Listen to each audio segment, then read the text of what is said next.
Selamat datang Dr. Felix. Selamat datang. Terima kasih, Dr. Andri. Udah setahun nih kita ngalamin pandemik nih. Bentar lagi ulang tahun yang kedua. Ulang tahun pandemi. Iya. Jadi sesuai janji kita kemarin tahun lalu, bahwa kita udah bahas semua tentang pulang. Tetapi sekarang kita harus bahas masalah musinya nih, penutupnya. Karena penutupnya kan seperti kasus Dr. Andi kemarin, setelah pasang implan, ternyata masalah ya dengan prostetiknya, dengan gusinya, ada breakthrough angle segala macam. Berarti itu berhubungan dengan soft tissue. Nah, jadi soft tissue itu sangat penting sekali, kita akan bahas sekarang. Nah, kita lihat sekarang kasus yang ini. Kita lihat gambar yang ini bahwa semua kalau dokter yang kerjakan implan, kalau lihat kasus ini merasa happy kan? Iya. Kayaknya wah ini mah udah ibaratnya Slam dunk case katanya orang bilang. Slam Slam dunk case. Wah. selendang gini kayak basket ya. Iya. Oke, jadi ibaratnya nih soft tissue bagus banget, attachnya bagus banget. Kita lihat dari bukalnya juga lihat. Iya. Semuanya ideal. Boleh kata kalau kasus seperti ini 90% keberhasilannya udah kelihatan nih. 98 mungkin ya. 98. Iya. Berarti kesimpulannya case seperti ini bagus. Iya. Coba kita lihat case yang ini coba satu lagi. Nah, Iya. nah kalau ini kalau kita lihat case yang ini attach-nya itu terbatas ya. Yes, betul. Di mana ada attach dan juga ada unattached. Ya. Nah, sekarang kita akan cari tahu nih bagaimana caranya kalau hal yang seperti ini apa yang harus dilakukan. Ya. Karena sekarang ini kan ibaratnya kalau kita implan itu walaupun tulangnya bagus, tetapi kalau soft tissue jelek, artinya attachnya itu terbatas. Itu kan nightmare ya. Ya, di kemudian hari sih nightmare. Nightmare ya. Iya, kalau untuk mungkin di awal-awal sih enggak sih.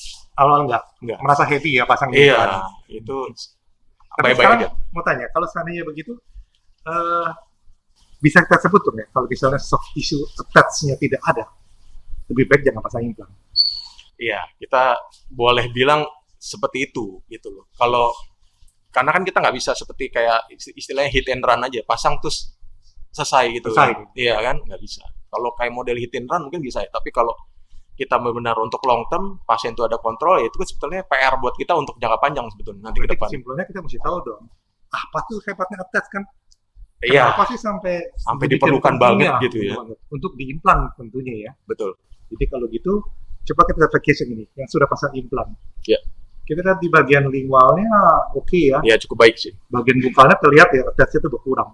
Tidak ada. Ini bakal masalah kan gitu. Mustinya. Dan ini ceritanya kan kasus ini sering terjadi.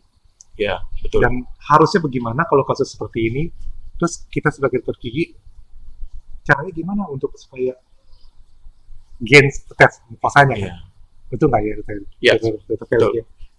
Berarti kalau kasus seperti ini sebenarnya bisa di-repair nggak attachnya? Bisa ya? Mustinya bisa. Jadi kan ada dua option sih kalau untuk kayak gini.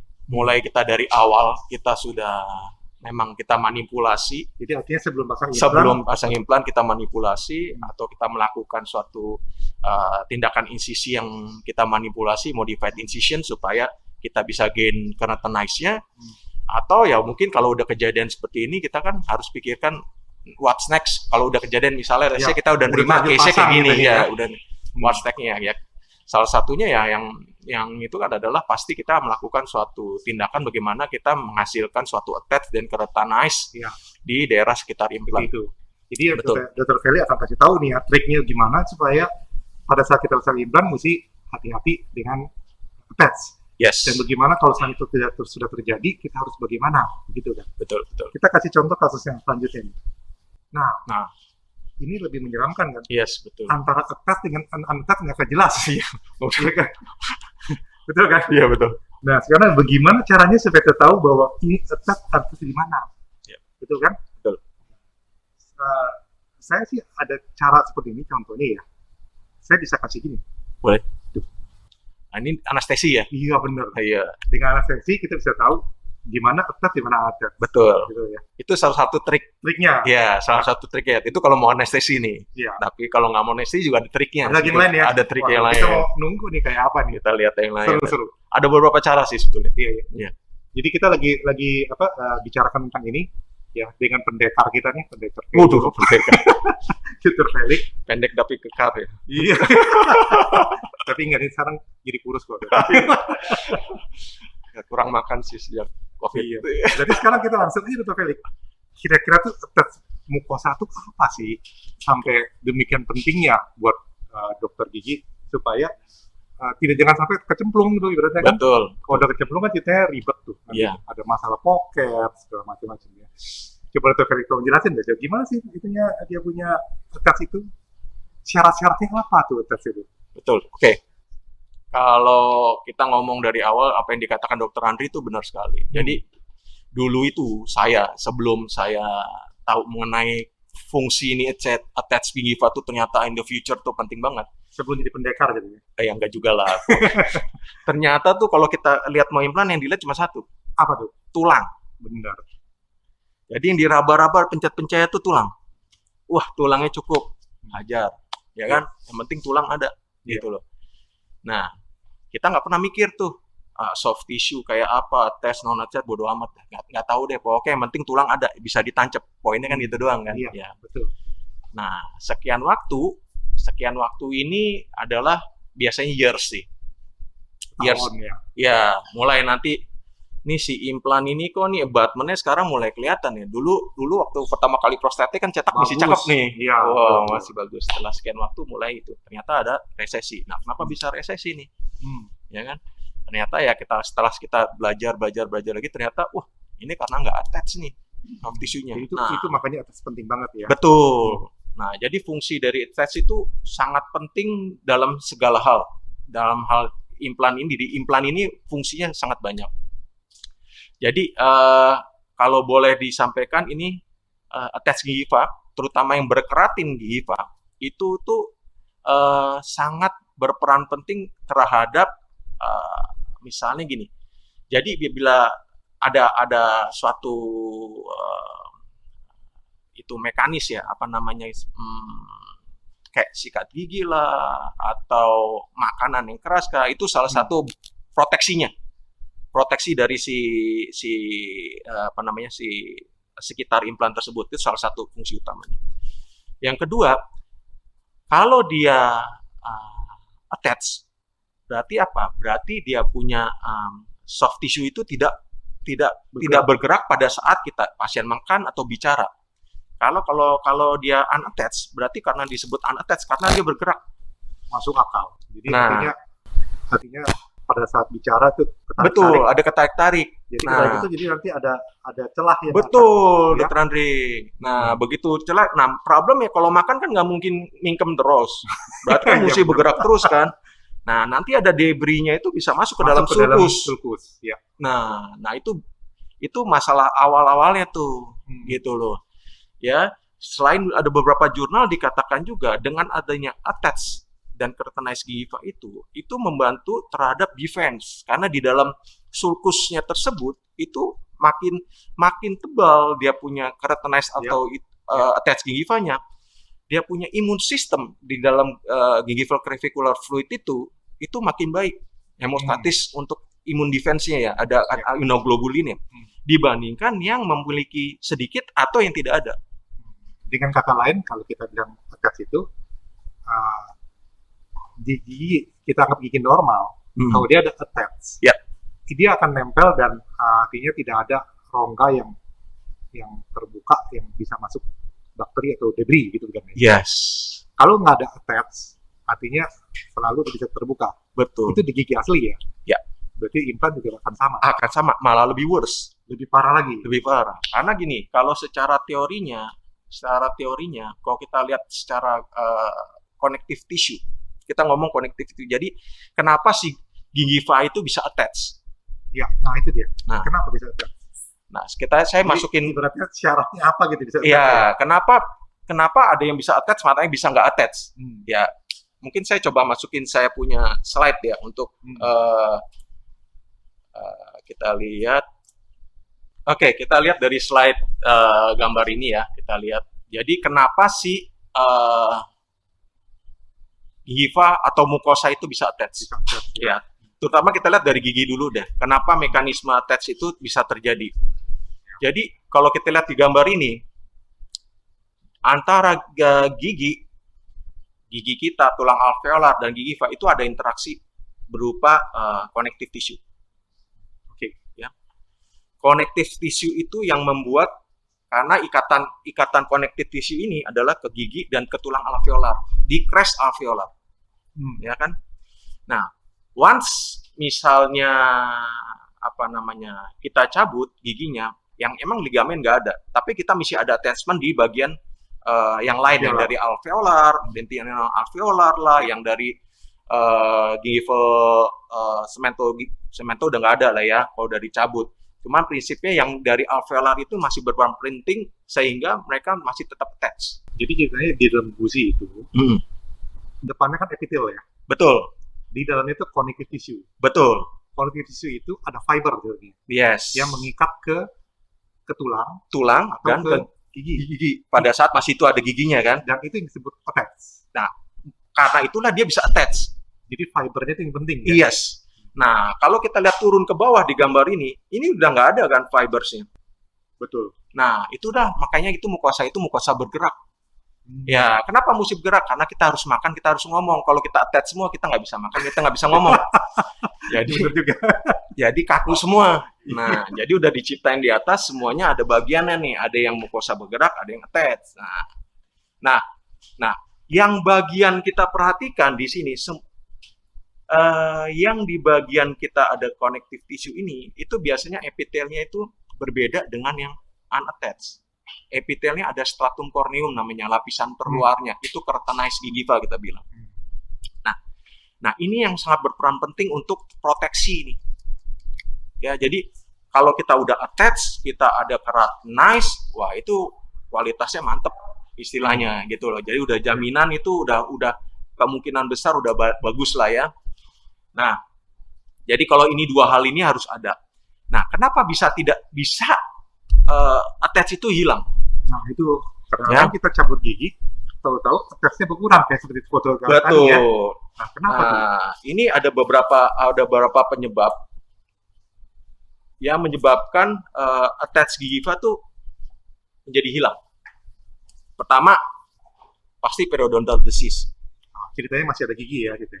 Ya awalnya kenapa bisa hilang kayak gitu kan? Kan kalau implan pasti udah hilang dong. Maksudnya implan berarti udah nggak ada giginya dong kita ya kan? Nah, poinnya adalah dia punya sejarah penyakit periodontal. Yang namanya penyakit periodontal udah pasti tulang alveolarnya hilang dulu, namanya periodontal disease ya kan? Otomatis kita lihat bone peak-nya yang tadi kita sebutkan berinteraksi dengan connective tissue itu udah nggak ada kan? Nah, karena itu tidak ada, akhirnya dia menjadi unattached. Ya kan, karena udah nggak ada. Kemudian ada gingival recession, misalnya kita pasiennya sikat giginya cukup keras, atau misalnya memang posisi giginya ini berhubungan terlalu kebuka, sehingga tulang alveolarnya kan kalau kita terlalu kebuka juga tulang alveolar, crest alveolar tipis kan. Nah, otomatis connective tissue juga hilang. Nah, terus dicabut pula.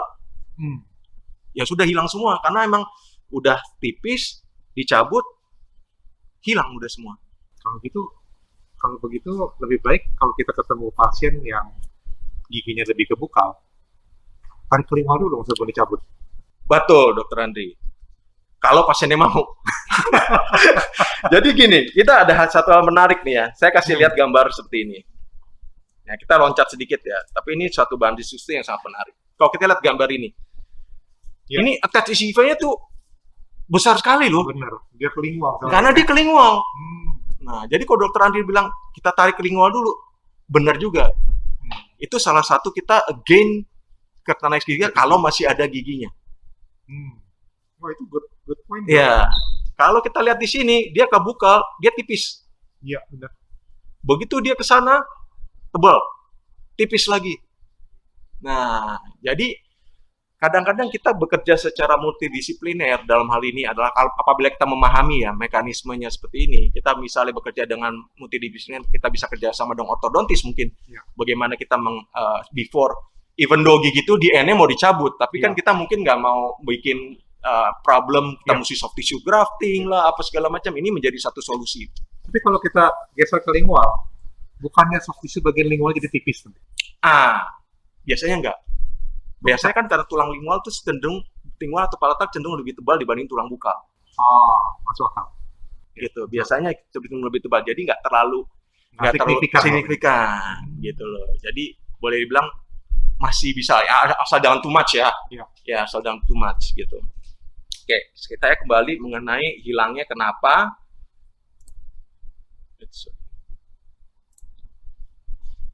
Ya.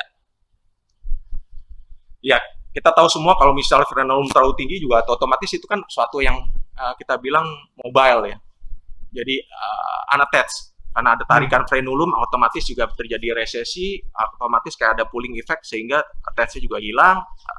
Kemungkinan ada mechanical abrasi karena sikat gigi. Terus pasca coronary position flap. Pasca coronary position Position flap. Artinya ditarik ya. Kita tarik. Nah, nanti kita sebetulnya ada beberapa case, misalnya bukan ada beberapa case ya, kita kan lakukan coronary position flap, misalnya kita lakukan bone grafting. Yes, betul. Otomatis kita akan tarik mukosa kita yang bergerak ini, kita tarik ke koronal kan. Iya. Otomatis dia memang sudah unattached dari bawahnya udah unattached. Kita tarik ke atas. Ya kan? Nah, itu salah satunya. Atau zaman dulu itu kalau Dokter Andi kan juga tahu gold standard, misalnya kita melakukan socket ridge preservation adalah bone graft, kita full cover tutup. Yep, betul. Ya kan, primary closure gitu kan. Nggak mau ditarik ya. Nah, itu tarik kan. Yang terjadi adalah pada saat penyembuhan itu semua unattached di situ. Oh iya. Iya, jadinya akhirnya kita harus melakukan sesuatu untuk tindakan tersebut untuk before melakukan pemasangan implan. Ya. Kemudian traumatic tooth extraction ya, itu saya bilang kalau kita cabut giginya tuh semangatnya nggak ketulungan tanpa pikir, hajar ke belakang ke bukal, karena kan orang bilang tarik ke bukal kan tulang bukal tipis. Betul ya. Ya kan? Hajar ke bukal, ya kalau dihajar bukal copot sih sama alveolar kan. Iya. Hilang.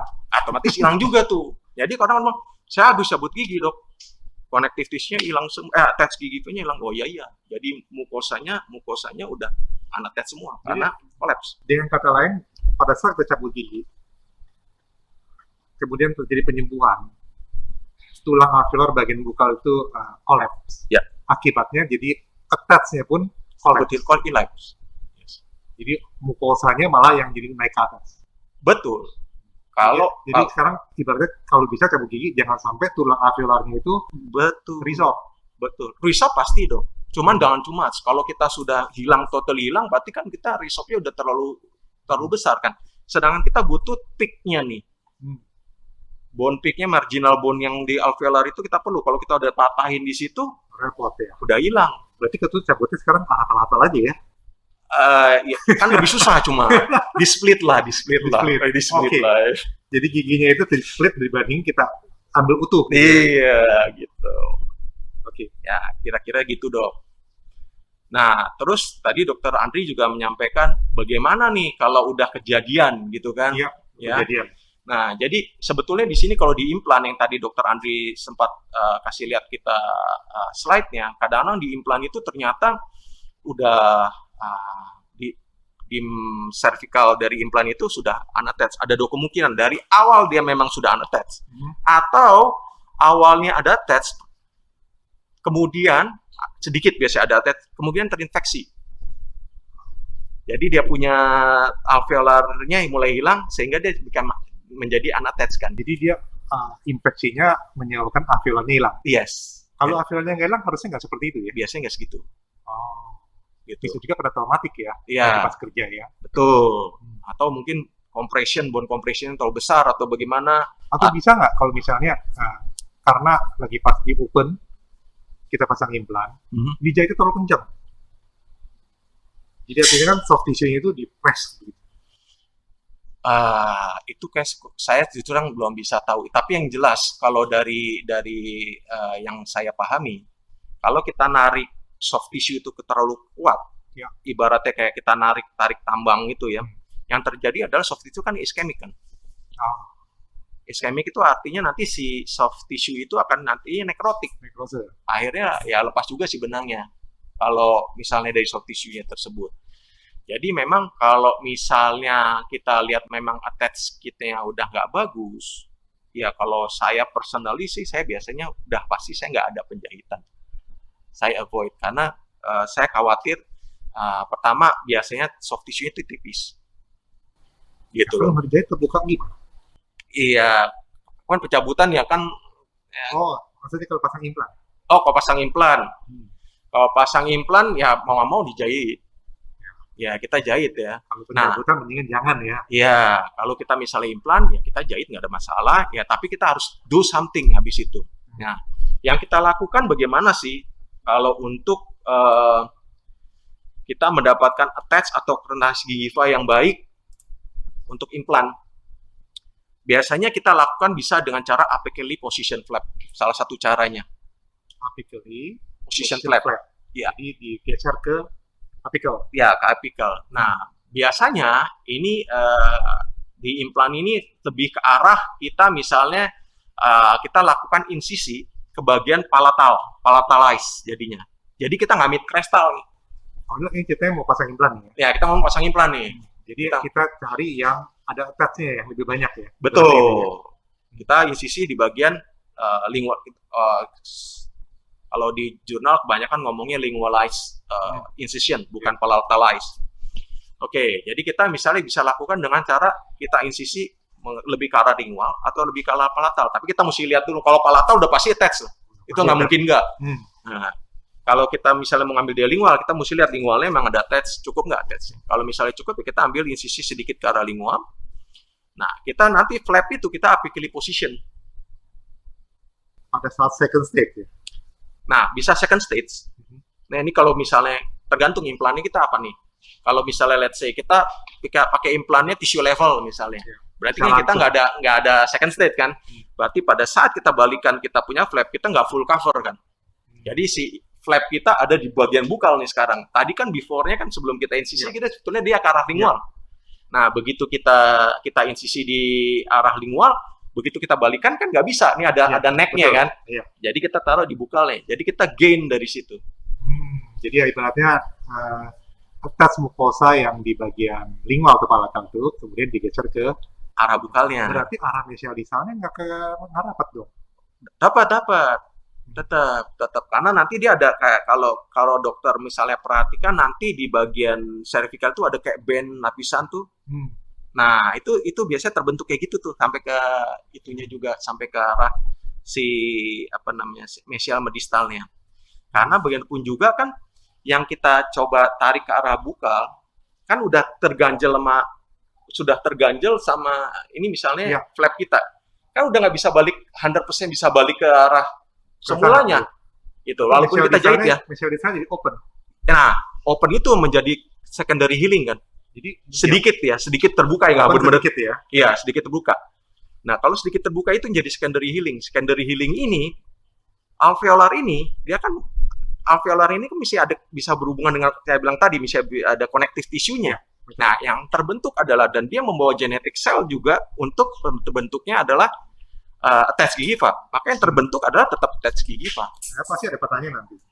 Boleh kalau ada pertanyaan. Pertanyaannya pasti salah satunya nih.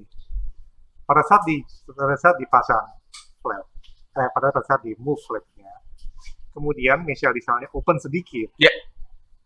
Apa yang terjadi? Tadi kan katanya akan terbentuk, tapi kan lagi proses healing, bisa masuk debris, bisa masuk sesuatu pada proses penyembuhan. Nah, itu bagaimana tuh? Oke, itu sebetulnya ada secara logikanya ya sih dok, kayak gitu. Tapi sebetulnya nggak gitu juga sih. Karena gini, saat itu ibaratnya kita seperti kita ekstraksi gigi lah. Jadi dengan kata lain, kita buat open tuh nggak apa-apa. Nggak apa-apa. Karena mungkin ada blood clot atau gimana? Betul dok. Kan selama itu masih ada blood clot, itu blood clot tuh udah suatu hal yang kita bilang hermetic seal kan. Nah, itu juga yang menyebabkan dia hermetic seal itu terjadi karena si blood clot ini. Jadi ibaratnya dalam kasus ini, primary closure artinya nggak mutlak ya? Nggak mutlak. Selama ya, kita lihat otomatis kita tahu pasien oral hygiene cukup baik ya. Oke. Dan nggak boleh smoke ya? Nah itu baru mau yang berikutnya. Ya kan, kalau dia smoking sehari 3 bungkus, 2 bungkus sih udah repot. Ya kan, udah pasti healing proses menjadi compromise kan. Oral hygiene buruk ya jangan dibuka lah. Banyak pun juga itu akan jadi resiko. Gitu. Ini ada good point gitu Dr. Felix. Jadi kalau kita pasang implan, terutama yang tissue level, kita pasang implan untuk gain connective tissue, kita bisa flapnya itu sedikit ke arah lingual atau ke palatal dengan syarat lingual atau palatalnya ada attach, ya kan? Yes. Kita bisa move dia ke bukal Dengan catatan pada saat penjahitan nanti di mesial lisannya pun sedikit. Iya. Dan itu tidak apa-apa. Nggak masalah. Asal hygiene-nya bagus. Betul. Dan itu akan terbentuk attach. Pasti. Pasti. Ya kan, salah satu cara kita bikin tes adalah ya kalau misalnya emang ada, kita lakukan adalah partial thickness sebetulnya sih. Partial thickness. Ya, jadi kita panjangin, ya akan terbentuk karena secara genetik adalah yang akan keluar adalah genetik dari asalnya. Jadi dia punya sel asalnya itu akan mengeluarkan keratinize, akan bentuk keratinize, non keratinize akan non keratinize. Ini bikin menggelitik nih. Jadi kalau kita partial thickness, ya akan terbentuk attach. Kalau genetically attached ya. Oke, jadi artinya partial thickness pada attach mucosa. Yes. Nah, kalau pada movable mucosa gimana? Nggak bisa. Kecuali kita memberikan, makanya kalau untuk case ini, pada case bagaimana kita mendapatkan keratinize gingiva, salah satunya kita lakukan soft tissue grafting. Kata kita lakukan partial thickness, kita berikan connective tissue, yang mana connective tissue itu membawa genetic cell adalah attached. Connective tissue-nya adalah connective tissue yang attached. Iya. Ya? Makanya itu dari palatal ya. Betul. Yang pasti selalu attached. Nah, karena dia membawa genetic cell adalah attached, ya terbentuk attached. Gitu loh. Kalau enggak, ya sebetulnya tidak bisa, memang tidak bisa karena memang secara genetik dia tidak keluar ada. Jadi kalau kita secara histologis, epitel di attached gingiva dan di mukosa, movable mucosa itu udah beda. Ya. Udah beda. Ibaratnya darah di alveolar, udah darah di gingiva beda. Benar. Isinya satu fibroblast lebih banyak, satu osteoblast lebih banyak. Iya, jadi sebetulnya walaupun sama-sama merah ya kan? Iya. Gitu, kira-kira sih segitu. Jadi percuma kalau seandainya kita udah movable, terus kita harapkan dia jadi attached dengan cara apically segala macam, itu percuma berarti ya kalau dia tidak ada attachnya ya. Oke. Kalau dia tidak attach, kita ada satu teknik lagi namanya vestibuloplasty. Ya, yaitu dengan cara kita sebetulnya dari itu kita insisi di daerah mucogingival junctionnya, kita bikin dia partial thickness supaya terbentuk keratinize atau attach. Tapi kalau vestibuloplasty itu sebetulnya yang terjadi adalah scar tissue. Scar tissue. Berarti artinya sebenarnya kurang bagus ya? Sebetulnya tidak bagus, tapi walaupun secara klinikal kita lihat mata, dia attach, karena dia kelihatan dense. Tapi nggak bagus tuh. Cuma kalau lihat secara kasat mata, scar tissue dengan attach mucosa, kelihatan sama atau beda? Sebetulnya beda. Terlihat beda ya? Beda. Kasat mata ya? Iya, karena kalau biasanya scar itu betul-betul kayak scar itu sedikit warnanya pertama lebih putih ya, lebih putih, kayak kita lakukan free gingival graft, terus lines biasanya berupa lines. Kalau kita free gingival graft itu kan bukan berupa lines kayak bongkahan yang kita pasang kan. Kalau ini benar-benar sebetulnya kayak lines saja gitu, line insisi kita. Jadi nggak benar-benar boleh kata seperti orang kalau lakukan operasi apex resection, ya kan dipotong kan? Ya. Nah, terus kemudian semilunar biasanya. Kemudian terjadi scar tissue putih gitu ya? Yes, persis dok, kayak gitu dok. Nah, kenapa? Karena yaitu kenapa itu terjadi? Karena di dalam yang unattached itu tuh lebih banyak mukosa yang bergerak, elastinnya lebih banyak, makanya dia scar. Coba kita insisinya di bagian yang attached, biasanya nggak scar. Gitu. Tapi kalau udah bagian atas karena dia ada elastinnya lebih banyak, biasanya scar. Jadi scar tissue sering terjadi pada saat kita insisi di movable mucosa. Kalau attach harusnya enggak. Ya, insisinya berarti insisi horizontal ya, bukan vertikal ya. Ya. Ya, kalau vertikal sih nggak terlalu problem lah. Ya. Paling proses penjahitan yang bikin dia scar. Dan itu biasanya scar pun terjadi kalau kita perhatiin, penjahitan dia bagus di daerah yang mukosa bergerak, itu terbentuk scar situ. Kalau kita yang attach nggak terlalu bagus ya, tadi nggak scar ya biasanya. Berarti kesimpulannya kalau kita ketemu attachnya tinggal sedikit, paling 2 mili gitu ya, pas kita insisi, make sure di attach ya. Yes. Jangan di unattach. Oh iya pasti. Walaupun dia kelingwal dikit, kita ikutin kelingwal dikit ya. Betul. Ya. Jadi ya prinsipnya adalah kita harus berhati-hati kalau kita mau mulai. Jadi saya ada beberapa masukan untuk mempermudah. Kita lihat tulangnya bagus, ya kan? Tadi sempat diskusi juga dokter Andi. Kita lihat tulangnya bagus, kita tisu pan saja. Nah, Ya, ya itu sering terjadi itu. iya kan? Ya, karena itu kan kelihatannya tidak ada penjahitan, Iya. flapless, Iya. kelihatan cepat, Iya. terus semuanya terlihatnya mantep lah istilahnya Padahal gitu kan. otaknya cuma tinggal 2 mili. Iya, Di tisu pan plus hilang. iya wassalam dah kan, hilang itu udah bener-bener hilang kan. Nah, kalau ditanyain implan bisa pasang, tetap bisa pasang kan. Implan nggak ada masalah. Tapi nanti di future-nya bagaimana? Itu dia. Jadi yang ini ya, Ya. yang tadi Dr. Felix bilang, ini kalau lihat foto di 3D terlihat tulangnya bagus. Bagus. Ternyata attachnya tinggal sekitar 2 mili ini. Nah, Iya, kalau kita tisu pans, plak begitu, hilang semua. hilang semua. Iya. Tahun depan akan ada masalah. Mulai lah. Nah, Udah mulai mulai lah. masalah ya. Iya. Jadi kalau konsep begini sebaiknya kita harus buka flap di antara attach ya. Ya, Dibagi dua lah ceritanya ya. betul. Terus kemudian setelah pasang implan nanti baru kita create attach mukosa lagi supaya lebih lebar. Begitu. Betul. Bisa dua cara nih. Kalau kita misalnya lingualis, berarti kan kita akan open banget tuh di area lingual. Ya Iya, kan kita betul. jahitnya nggak bisa jahit bener-bener kan. Iya. Kalau kita secondary healing problem tuh adalah lebih sakit kan buat Iya, pasiennya. betul. Lebih sakit buat pasien walaupun terbentuk. Iya. Ketenais lagi, cuman kan akan lebih sakit. Atau optionnya adalah ya connective tissue graft dulu. Gitu. Mungkin ada diterusin lagi lanjut yang ini. Nah, ini kalau bagaimana kita gain keratinize gingiva itu kan. Oke, jadi sekarang kuncinya bagaimana kita bisa dapetin keratin tisu kalau Iya, seperti ini ya. yes. Nah, ini yang penting. Ya kan? Jadi gold standardnya adalah yang tadi saya sudah sampaikan beberapa. Yang terakhir adalah paling gold standard adalah kita lakukan soft tissue grafting. Dalam hari ini kita lakukan namanya free gingival graft. Jadi dari palatal dipindahin. Betul. Kita dari palatal kita ambil, kita pindahkan sebagai palatal itu sebagai donor, ya.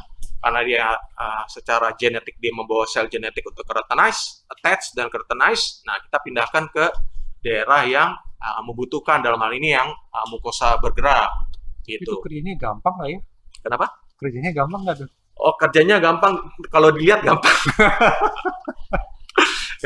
Karena ini kan dari palatal loh dia. Iya. Belum ada arterinya banyak di situ. Betul, betul. Ya, sebetulnya sih kalau dibilang gampang, nggak gampang-gampang juga. Dibilang susah, saya nggak juga gitu loh. Tapi kalau dilihat, kelihatannya gampang. Kalau dari video ngeliatin, oh cuma gitu, gitu loh. Iya. Ternyata nggak gitu-gitu juga. Oke, poinnya adalah memang ada kekurangan dalam hal ini adalah kita melakukan 2 kali surgery berarti ya. Iya, betul. Jadi Di satu daerah donor site maupun di recipient site, gitu loh kan ya. Kemudian memang ada resiko, misalnya kita ngambil yang nggak hati-hati, too deep, berarti ya kita ngambil too deep, kita bisa masuk ke dalam arteri, tapi mestinya kalau free gingival graft itu cenderung lebih aman, compare kita ngambil connective tissue graft. Kalau connective tissue graft berarti kan kita ambil konektifnya. koneksinya aja. Nah, itu lebih berisiko lah. Kalau free gingival graft ini lebih cenderung tidak berisiko untuk hal tersebut. Cuman memang untuk faktor kenyamanan buat pasien, ini menjadi suatu hal yang menjadi pertimbangan kan, karena kita ambil dari atas, kita biarkan terbuka, kita biasanya hanya tutup dengan kolagen, kita jahit, that's it. Ibaratnya kalau orang yang serewan aja kecilnya sakit loh. Betul. Lah itu berapa senti? Nah, ya bisa 1 senti lah kira-kira 1 kan, senti. bisa 1 senti. Minimal kan misalnya 0,7, 0,8 udah hampir 1 senti. Tapi kan biasanya kita ngambil lebih dikit karena kan kita cutting kadang-kadang kepleset sedikit waktu insisinya, jadi biasa kita ngambil pasti lebih sedikit. Iya. Gitu. Nah, memang ini menjadi gold standard dalam melakukan untuk menambah keratinize atau attach gingiva di bidang implan gitu. Ya, walaupun ya mungkin saya nggak tahu ada alternatif lain yang berkembang di di praktek sehari-hari, saya kurang paham, tapi secara penelitian ini adalah gold standard untuk menambah keratinize gingiva. Iya, kebenaran nih saya ada kasus nih, Felix. Mungkin bisa didiskus ya. Ya. Jadi kita punya kasus di sini. Kita gain keratinize tissue dengan ini seperti ini. Nah, ini kasus yang sebelah atas kiri itu kasus sebelumnya di mana kita lihat ada movable mucosa di sebelah mesialnya. Iya, misalnya. Terus kemudian kita lakukan laser. Terus kemudian tampak dari yang bawah kiri itu bagian apa? Dari bukal. Hmm? Dan ternyata di sebelah kanan jadi itu presisisinya itu. Iya, iya. Akhirnya kita tidak melakukan gingival graft, Iya, cuma lakukan laser. iya. Terus kemudian prosesnya cepat, tidak melakukan dual operation. Iya, Nah, sepertinya menjanjikan gitu, sepertinya. iya. Kira-kira bagaimana Dr. Felix? Apakah hal ini termasuk bisa dianggap salah satu solusi atau gimana? Ya, ya. Ini sebetulnya kasus ini menarik sih, Dok. Sangat menarik buat saya. Kontroversial gitu ya.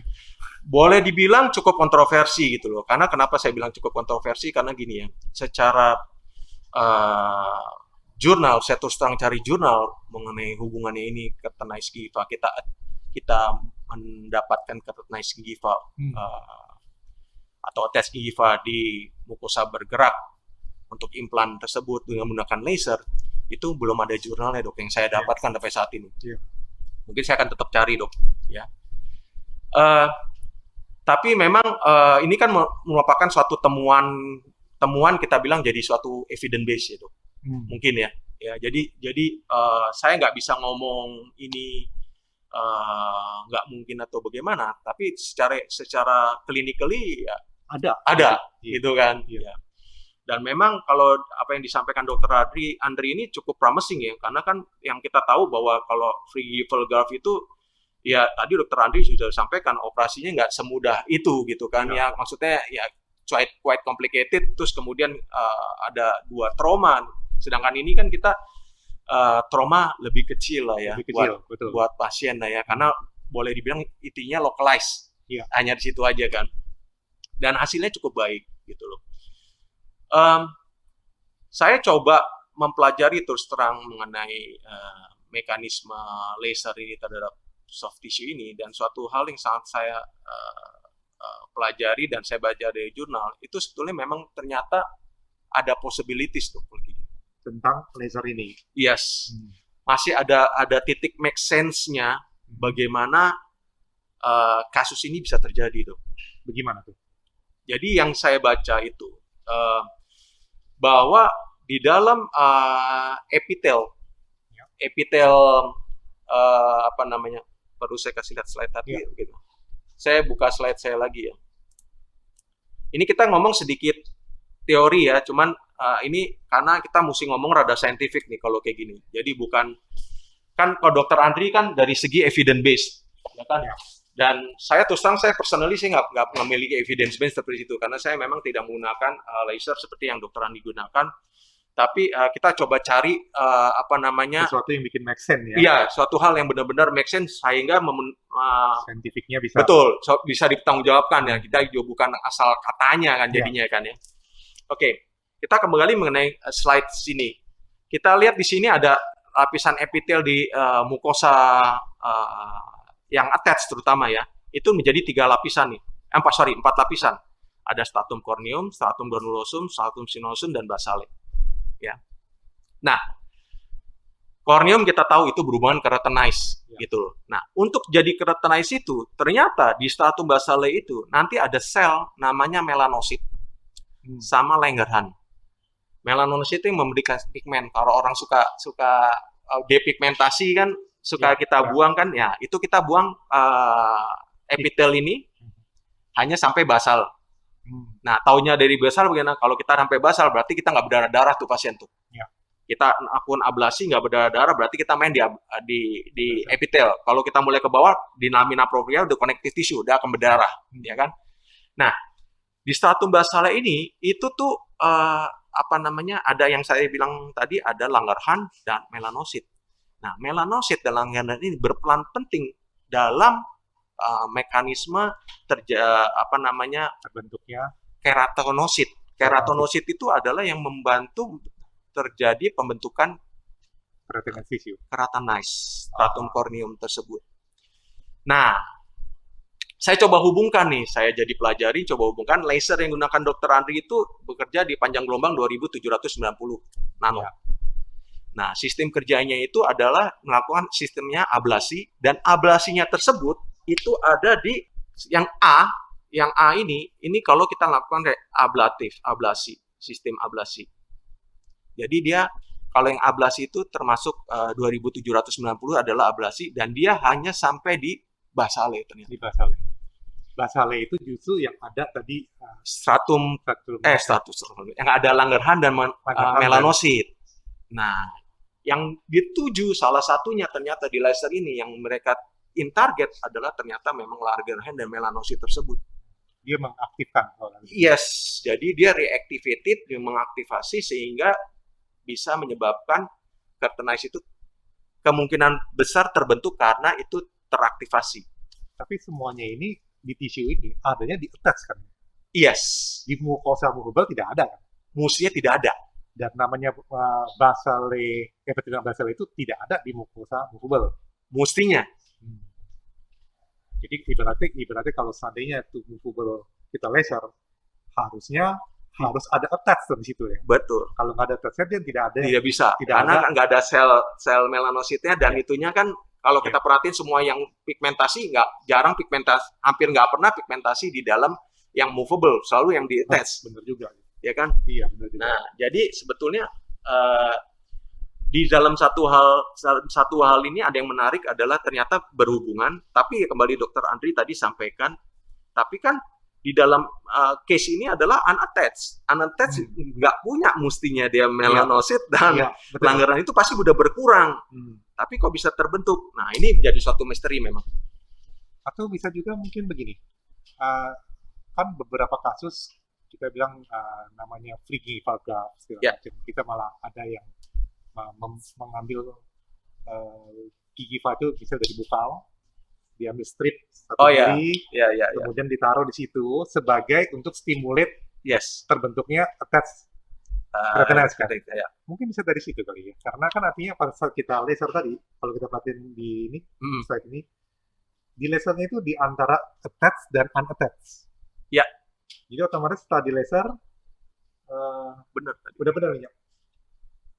Jadi setelah di laser, yang attach-nya itu terstimulasi untuk terbentuk ke bawah.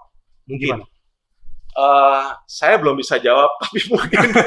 Karena kalau kita lihat di sini, di foto ini, kita lihat yang kita laser itu terbentuk jadi attach. Yes, betul. Iya kan? Iya.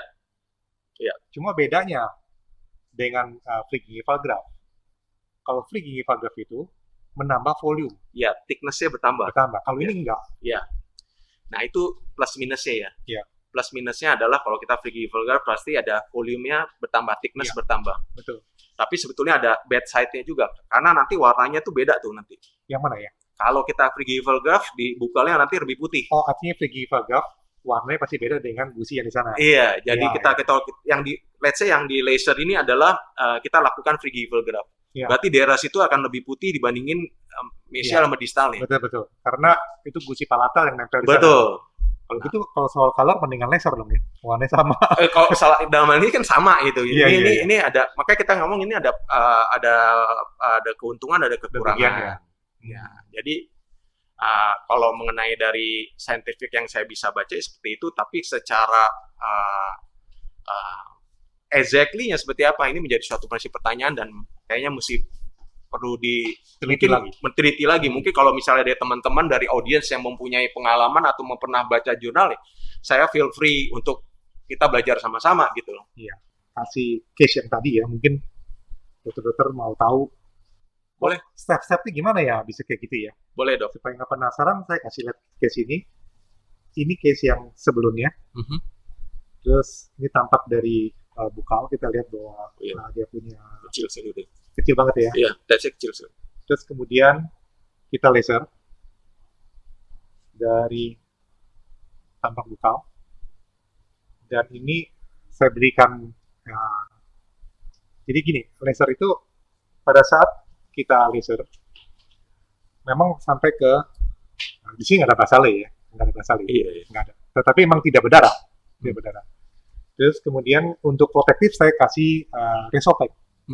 yang artinya pack yang Dressing. bisa disok, Iya, iya. yang bisa disok. Jadi tampak dari bukal seperti ini. Terus ini terjadi setelah kurang lebih 1 bulan. Oke. Ini tampak dari bukal. Ya. Kita bisa lihat tetap tipis ya. Ya. Maksudnya volumenya nggak nambah. Dan ini before dan after. Nah, ini tampak dari secara keseluruhan ya, seperti tadi ya. Nah, ini yang saya lakukan. Jadi, seperti Dr. Felix bilang tadi, kita buat injisi Sedikit sedikit, lingual ya. sedikit ke lingual, kemudian kita pasang healing screw, dan kita biarkan terbuka Ya. di bagian mesial. Ya. Dengan kita harapkan akan terbentuk attach tambahan di situ. Yes. Dan memang Terbentuk. kalau kita lihat dari sini dari bukalnya, dan ini setelah 2 minggu kita lihat sudah terbentuk, Iya. walaupun belum mature ya. Ini kesama dari dan kemudian baru kita melakukan pemasangan crown. Iya. Jadi ibaratnya ini otaknya jadi lari ke bukal karena didorong ibaratnya ya. Tapi kalau saya lihat sih memang ini kembali ya, saya terus terang nggak ada experience dengan Malaysia, tapi ini quite interesting ya. Yang saya lihat di sini, Dr. Andri kan memang ada sedikit lingualized incision gitu ya. Tapi kita lihat di sini band of keratanized gingiva ini bisa capai 2 mili nih. Iya. Kalau before-nya kan boleh dibilang kayaknya cuma ada 1 mili tuh kalau Iya. saya lihat tuh. Iya. Ya kalau memang bisa ini terjadi sih quite interesting sih. Iya, ini kita Iya, lihat dari tipis secara sekali kan. keseluruhannya tuh seperti itu. Jadi dari bukalnya seperti itu. Iya. Dan ini case yang lain. Jadi udah telanjang pasang implan. Iya. Kemudian kita lihat bahwa di bagian bukalnya tipis. Kemudian kita laser. Mhm. Dan itu terjadi yang sebelah kanan itu setelah laser. Iya. Jadi setelah itunya saya belum tahu. Karena ini lagi Pilot project ya. pilot project. Ya kebenaran dari Dr. Felix, jadi saya juga mau tanya, sebenarnya saya juga amazed gitu, kok hasilnya bisa segini ya gitu. Iya, Ya. saya juga belum bisa jawab secara exactly, tapi saya berusaha sescientific mungkin korelasinya saya coba cari. Iya. Nah, kalau yang dilakukan Dr. Andi ini, kalau prinsipnya kalau kita dulu itu tindakannya vestibuloplasti nih sebetulnya. Oke, kalau kasus seperti ini biasanya vestibuloplasti. Iya, kita lakukan dengan skalpel, kita vestibuloplasti, kita partial thickness kita Turun ke turunkan, bawah, iya, dijahit. kita secondary healing, Hmm. dia akan yang saya bilang tadi sebetulnya yang terbentuk adalah nanti scar tissue. Oh, I see. Scar tissue, tapi saya belum bisa berkomen lebih lanjut dalam hal ini. Ini juga belum ada hasil ininya ya, belum ya dok? Maksudnya setelah berapa lamanya? Ini belum, kurang lebih 2 minggu kita Recall. gitu. Oke. Ini kebetulan baru kemarin ini kita cek, wah ini ada seperti ini. Jadi itu cuma laser aja seperti itu, nggak ada pendarahan seperti itu. Ya, pokoknya kita tetap lihat aja. Maksudnya kita saling Keep in touch. Iya, jadi kita saling mungkin karena kembali evidence base ini sangat sangat dinamis ya. Iya. Ya, jadi kadang-kadang kita nggak bisa ngomong itu suatu hal, suatu pakem itu boleh dibilang dulu pakem, tapi saat ini bisa menjadi suatu hal tidak pakem gitu loh. Maksudnya karena suatu perubahan itu bisa terjadi. Bisa terjadi, benar. Ya, Jadi gitu. suatu penemuan yang Betul. baru seperti ya. Ya. Jadi ya kita lihat tuh bagaimana hasilnya nanti. Mungkin Dr. Felix ada yang mau ditambahkan lagi, misalnya ada yang mau ditambah tentang mengenai touch mukosa ini. Kalau saya mungkin sekedar pesan aja buat Ya. teman-teman sejawat sekalian, apabila kita ingin melakukan pemasang implan, ya kembali kita jangan hanya lihat tulangnya aja, karena memang yang umumnya kita lakukan aja pokoknya lihat tulang sih, Ya. tapi belajarlah untuk melihat, ibaratnya kita mau nyebrang itu lihat kiri kanan gitu loh. Jadi kita lihat tulangnya bagaimana, soft tissue bagaimana. Soft tissue itu bagaimanapun juga untuk jangka panjang memegang peranan penting terhadap tadi Dr. Andi beberapa kali sampaikan long term dalam arti kata secara estetik juga, Ya. functional dan health hygiene ya. Karena kalau begitu dia mukosanya nggak bagus, cenderung terjadinya periimplan mukasitis, bisa terjadi periimplantitis, bisa open abutment, Iya. ya kan, otomatis plaque retention, apalagi sampai terjadinya misalnya resesi yang menyebabkan body dari implan jadi expose. Wah, itu lebih seru lagi. Lebih ya, Warnanya kalau kita bukan ngomong pink seru, lagi ya. kalau kerjaan kita nggak seru banget gitu. Nggak seru banget gitu kan. Nah, jadi ini kita kadang-kadang mungkin kalau teman-teman sejawat ada yang belum paham atau baru bermain di implan, belum sampai misalnya 5 tahun ke atas, kadang-kadang belum lihat gininya, Dok. Ya, betul. Gitu. Jadi pokoknya sekarang kuncinya, kalau lihat missing tooth, Ya. jangan lihat Langsung tulang aja. langsung tulangnya aja. Iya. Attach-nya ada enggak gitu ya. Betul. Kalau nggak ada attach, jangan lakukan implan. Yes. Atau create one lah. Kriap dulu, bener. Ya. Kriap dulu, Iya. baru bisa lakukan implan. Yes. Bagaimana cara kriapnya tadi udah dibicarakan ya? Bisa dibicarakan. Gold standard ada Frigival graft. Nah, kita tunggu ini dari hasil evidence base yang Dr. Andri lakukan, kita tunggu hasilnya seperti apa. Waduh, berat ini. Ya, karena yang mempunyai kemampuan dalam hal ini salah satunya Dr. Andri gitu loh kan. Ya kan, karena Dr. Andri mempunyai alatnya, kita kalau yang belum punya alatnya, kita terpaksa harus tunggu hasilnya Dr. Andri. Sambil mungkin saya baca jurnalnya lagi, kalau memang kita udah lihat hasilnya memang benar-benar menjanjikan, mungkin merupakan suatu alternatif kita. Iya, betul. Gitu. Oke, jadi sekarang kita lihat kasus ini. Kita udah bicarakan tentang attach dan bagaimana kita handle-nya. Nah, kalau sekarang kita kasus ini. Nah, sebagian attach-nya itu di bukal itu udah nutupin implannya. Harusnya berbahagia dong. Iya, yang lingualnya tapi Lingualnya tapi ya. Tetapi kalau kita ngomong dari gini, biasanya nih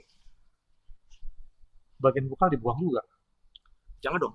Jangan kan? Jangan dong. Saya pikir jangan ya. Iya. Nah, jadi artinya kalau kita begini, jangan dibuang aja. Ini Iya, jangan sayang. Iya dong. Digeser dong harusnya ya. Iya dong. Coba ada yang mau tanya nggak ada dokter yang lain? Kalau kasus seperti ini, ya oke, ada dokter yang mau tanya.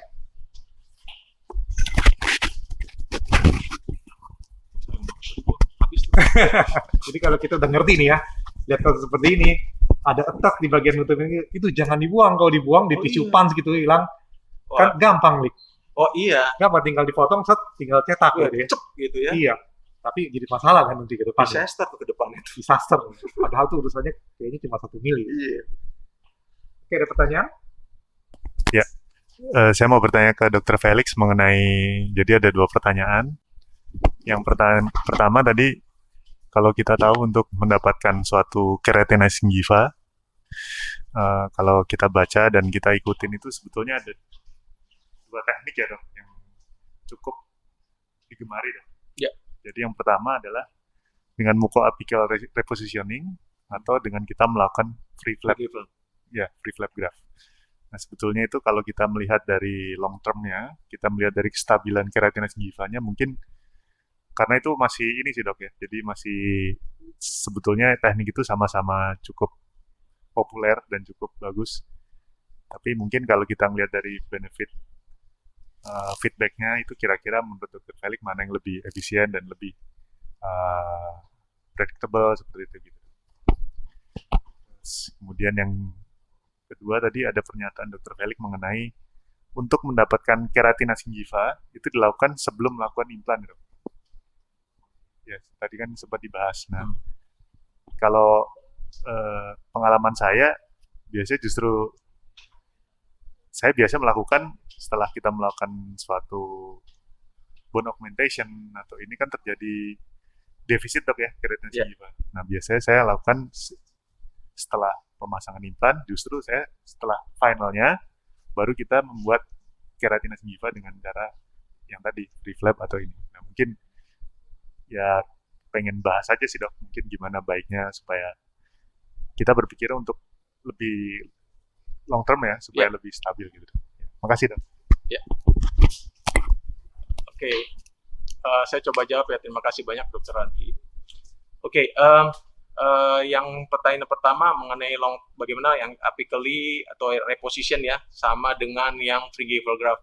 Kalau study long termnya Frigival graft studinya lebih panjang dan secara penelitian udah lebih jelas bahwa efeknya long termnya akan lebih stabil karena dia memang ya selain saya bilang tadi dia increase volume dan dia bentuknya bukan hanya attach tapi benar-benar keratinize. Jadi ada stratum corneum itu sangat berperan penting terhadap mekanis termal apapun itu sebagai proteksi awalnya dan sangat baik sekali.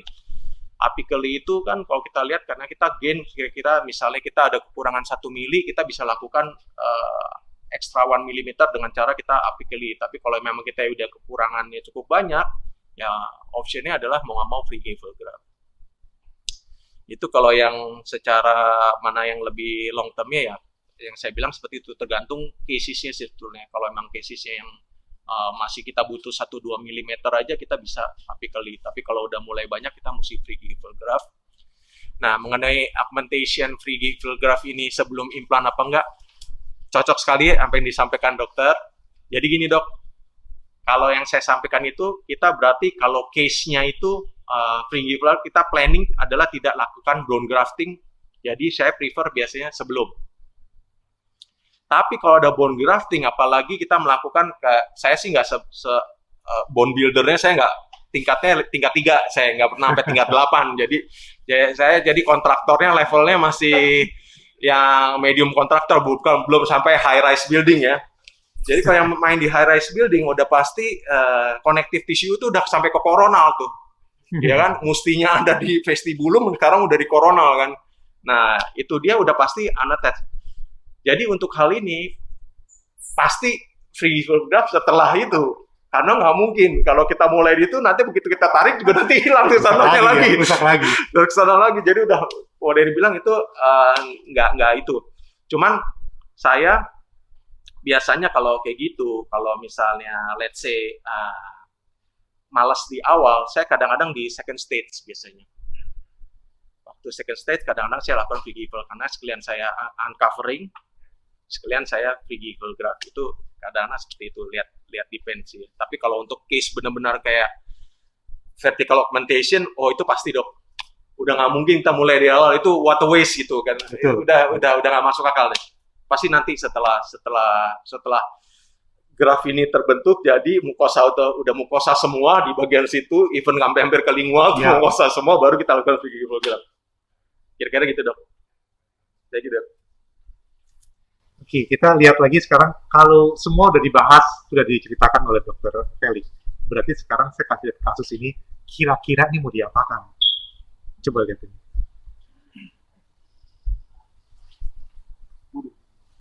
Nah, wah ini kalau tinggal lihat flipnya aja nih kayak gini bagaimana. Kalau gini aja udah berat, kalau tinggal di flip. berarti kalau kita udah tahu, udah belajar oleh Dr. Felix nih, kalau lihat kasus gini udah harus hati-hati, betul nggak? Iya ya? dong. Iya Karena attachnya cuma ada di lingual. ini bukan tes aja masalahnya nih. Di bukalnya juga kosong katanya ya. Iya. Ini mesti di-build lagi ya. Iya betul. Oke. Bagaimana dengan kasus ini? Oh iya itu. Makin susah ya. Nah ini kalau boleh nanti bisa hilang. Ini udah hilang dua-duanya nih nanti. Artinya soft tissue, hard tissue juga. iya, jadi hard tissue harus di-build up, soft tissue juga. Pasti. Jadi kalau udah sekarang teman sejawat, kalau kasus begini, apakah bisa diimplan? Oh, kita mikir dulu ya. Bisa sebenarnya mau diimplan ya. Iya bisa. Coba kita mikir long term-nya. Ada banyak yang kita harus kerjakan. Betul. Begitu ya. Betul. Ada lagi nih pancian satu ini. Nah, Iya. dari sini aja kita udah tahu ya. Sepertinya tisunya oke, attach-nya oke. Betul nggak ya? Betul. Tapi kalau lihat attach-nya itu yang saya bilang tadi, ini ekstraksi ini kalau giginya pasti kalau nggak fracture, ada periodontal problem, karena bukal bone-nya hilang, jadi mulai attach-nya mulai dekat dengan ininya. Dekat dengan ridge ya? Iya. Iya. Udah terlihat ya gitu ya. Iya. Jadi sekarang ini dokter-dokter yang lihat slide lihat kita punya presentasi, kemungkinan dengan ini langsung bisa ada pengalaman. Wah, kalau gini udah hati-hati. Iya. Tidak bisa promise itu udah ada patient ya. Iya. Bahwa ini akan jadi bagus karena pasti butuh bone graft ini. Iya, pasti banget. Pasti bone graft dan butuh soft tissue management kayak gitu. Nah, sebagai yang terakhir, nah ini dia. Gimana sebenarnya? Kira-kira ini akibat apa ya? Oh, kok ini sih kemungkinan besar ini post Work down. walk augmentation tahu. Jadi biasanya post augmentation ini kayak gini. Jadi artinya soft tissue yang movable, yang tadi dokter Ferry bilang Iya, kan, udah tarik yang dari vestibulum udah tarik Oh, ke jadi corona. Nah, kira-kira kalau kasus seperti ini, berarti optionnya akan adalah free Pak Glove. Oh iya. Ini belum saya coba kalau di laser bisa apa enggak. Iya. Belum saya tahu. Tapi saya tetap tunggu dong kalau mau di laser. Saya tunggu hasilnya. Kita lihat nanti. Iya benar. Oke, terima kasih Dr. Felix untuk pencerahannya Sama-sama. pada saat ini. Jadi semoga bermanfaat untuk teman-teman sejawat. Dan pada diskusi selanjutnya, karena banyak sekali teman-teman kita yang menanyakan, kalau kita kena komplikasi, sebenarnya apa sih yang harus kita lakukan? Termasuk obat-obatnya itu apa aja gitu. Jadi kita akan diskusikan itu nanti pada di study group yang selanjutnya. Kita lihat kayak contoh kasus-kasus seperti ini, di mana ada pasca bone graft, kemudian ada yang sinus Oh iya. sinusitis, ada yang implannya masuk ke dalam sinus, terus kemudian ada mucositis, implantitis. Nah itu banyak sekali teman-teman tuh obatnya apa, obat yang perlu dimakan gitu loh. Karena kita mesti tahu juga. Dan kemudian hal yang penting juga tuh anestesinya apa yang terbaik. Karena sekarang anestesi banyak sekali. Iya. Ada lidocain, nevikain, Articain. ada lagi articain. Iya. Nah, yang terbaik itu apa sih? Gitu. Nah, pada studi selanjutnya kita akan bahas ini. Nanti kita akan di-guide oleh Dr. Adrian, bedah mulut, kemudian dengan Dr. Putra sebagai dokter anestesi. Gitu. Oke, Dr. Felix, terima kasih untuk hari ini. Sama-sama dok. Ya, untuk teman-teman semuanya, terima kasih telah mengikuti Study Club walaupun dengan online ya sampai saat ini. Ya. Semoga semuanya bermanfaat dan juga jangan lupa kita tetap harus menjaga protokol ya. Yes. Oke, terima kasih semuanya.